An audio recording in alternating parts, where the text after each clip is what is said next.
No vídeo de hoje eu vou mostrar como você vai dar adeus à soja na alimentação de aves, substituindo ela pelo farelo da folha da mandioca, onde você mesmo vai produzir esse alimento, processar e fornecer ele às aves com a maior qualidade possível. Então, se você quiser aprender a produzir essa ração, conhecer um pouco mais sobre a mandioca e demais detalhes sobre essa cultura, então já se inscreve, deixa o like e bora pro vídeo! Olá, amantes do semiárido, prontos para praticar agricultura? Meu nome é Guilherme Delmonte e eu sou um jovem agricultor. E hoje eu vou falar sobre o farelo da folha da mandioca, substituindo a soja na alimentação das aves.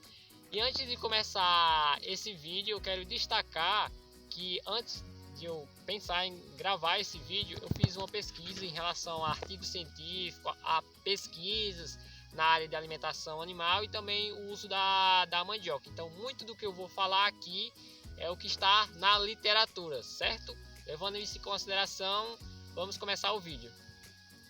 Bom, a mandioca ela é uma planta de origem aqui da América do Sul. Isso é uma planta que se originou aqui no Brasil. A mandioca é uma planta que a gente pode dizer que é nossa, pois há milênios essa planta aqui no Brasil já vem sendo cultivada por diversos povos. E hoje em dia ela está em todo o Brasil. E ela é bastante consumida, seja principalmente as raízes, né? A produção da farinha, da goma que dá origem à tapioca, bastante consumida, né? Mas também as folhas da mandioca, elas são muito ricas em proteína, onde na literatura a gente tem relatos que vão de 3% a mais de 30% de proteína, uma proteína de qualidade. E a gente vai falar como é que a gente pode produzir essa ração utilizando a folha da mandioca. E aí, será que dá para substituir 100%? Bom, e a nível de curiosidade, geralmente se faz uma confusão em relação à mandioca brava, mandioca mansa, macaxeira, aipim, enfim. E aí, é tudo a mesma coisa? É diferente? E qual é a diferença? Bom, de maneira bem rápida, a macaxeira, o aipim e a mandioca mansa é a mesma coisa. O que vai mudar é o local onde aquela planta é chamada. Por exemplo, aqui no Nordeste, a mandioca mansa ela é comumente chamada por macaxeira. Já em regiões do Sul e Sudeste, já é mais chamado por aipim. Agora, quando eu estou falando da mandioca brava, essa não é a mesma coisa da macaxeira e do aipim. E qual é a grande diferença da macaxeira mansa, da mandioca, né, para a mandioca brava? É principalmente a concentração de ácido cianídrico, que na mandioca brava ele tem grandes quantidades, esse ácido cianídrico, e pode facilmente matar um animal se ele consumir em grandes quantidades. Então quer dizer que se eu preparar essa ração, minhas aves vão morrer intoxicadas por esse ácido cianídrico?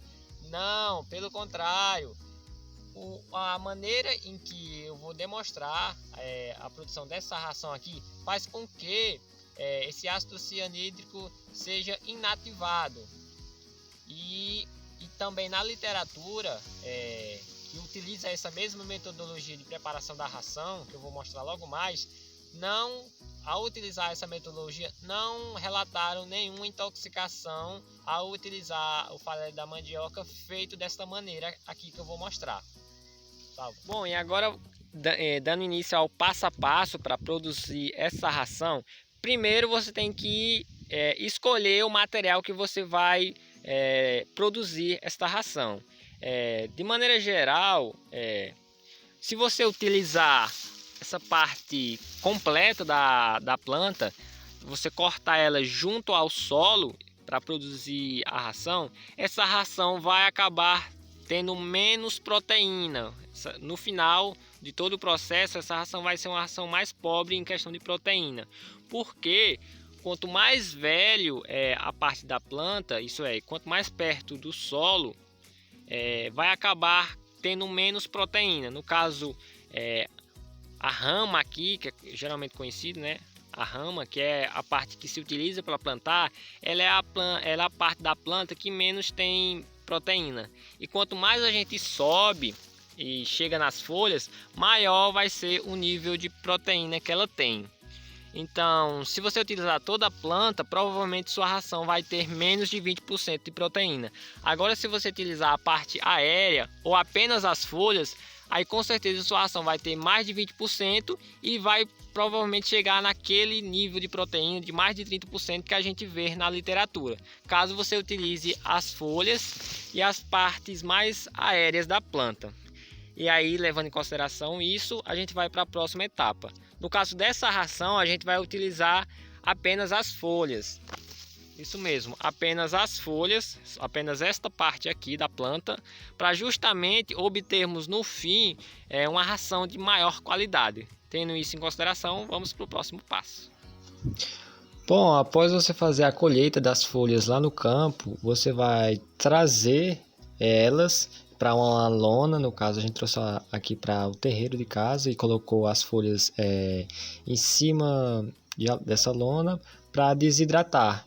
E a ideia desse desidratamento inicial é para favorecer a perda de umidade e evitar, assim, caso a gente traga e já faça a trituração, como vai ter uma liberação de água mais intensa devido à quebra das células, talvez, caso aconteça de você estar fazendo essa ração num período de chuvas, né, bastante nublado, possa acontecer dessa ração começar a mofar, porque essa água, em vez de evaporar, possa acabar se concentrando entre o plástico e a ração, né? E aí... E o ponto ideal, você vai deixar aqui, por exemplo, isso aqui já tem quase 2 dias, mas um dia de sol já é mais do que o suficiente. Aí o ponto é o que? Você vai pegar as folhas e quando você apertar e soltar, ela vai esfarelar. Isso aqui já é o ponto ideal para você fazer a trituração ou, enfim, a picotagem, dependendo de como você chama. Então vamos para esse próximo passo agora.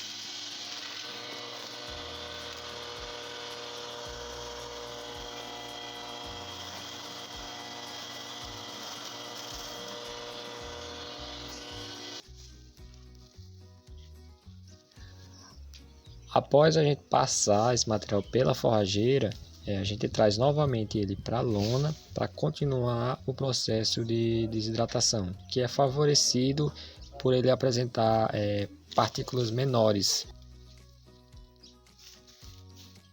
E aí em seguida, após esse material que você fez a trituração perder o restante da água que ele ainda tinha, isso restando apenas a matéria seca, aí você faz a segunda e última trituração desse material.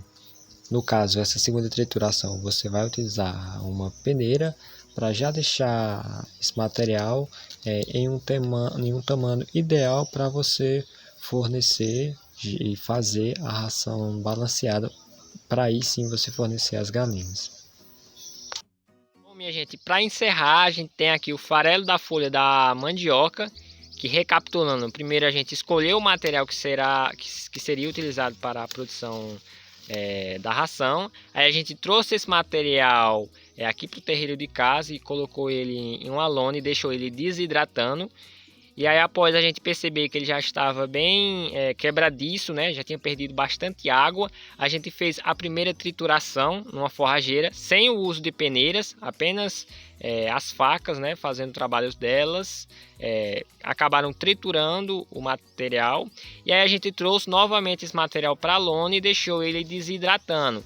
E após a gente perceber que ele já estava bem desidratado, com pouco teor de água, a gente fez a segunda trituração. Aí dessa vez a gente utilizou a peneira na forrageira, a menor que a gente tinha, e aí resultou neste material aqui, ó, o farelo da folha da mandioca, onde a partir daqui ele já está apto para ser incrementado na sua ração balanceada, que aí eu recomendo sempre, quando se fala de ração balanceada, você procurar um técnico agrícola, um agrônomo, que vai fazer de forma responsável e bem feita, né, esse balanceamento, porque não é simplesmente você tirar a soja e colocar a mandioca. Respondendo aquela pergunta que eu fiz no começo do vídeo, dá para substituir 100% da soja pelo farelo da folha da mandioca?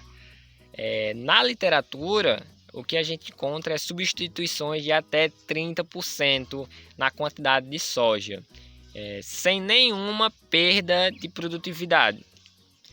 Mas o que eu acredito, isso é a minha opinião, eu acredito que valores até 50% de substituição possa estar sendo utilizado sem grandes perdas. Então, o vídeo foi esse, espero que tenha gostado e já se inscreve aí no canal para mais conteúdos como esse, porque a ideia é trazer uma série de vídeos sobre a criação de galinhas e também sobre alimentos alternativos, sem falar nos demais vídeos e demais conteúdos que a gente sempre traz aqui para a semana, pelo menos 1 ou 2 vídeos por semana, trazendo vídeos sobre a vivência aqui no semiárido, sobre a produção de alimentos de forma saudável e sobre agroecologia e principalmente também sobre o jovem no campo, no caso eu, um jovem no campo, que ao longo desse vídeo tentei passar o pouco que eu já aprendi como gerações passadas e também o conteúdo que eu pude absorver na academia. Então é isso, espero que tenham gostado e já se inscreve no canal para demais vídeos.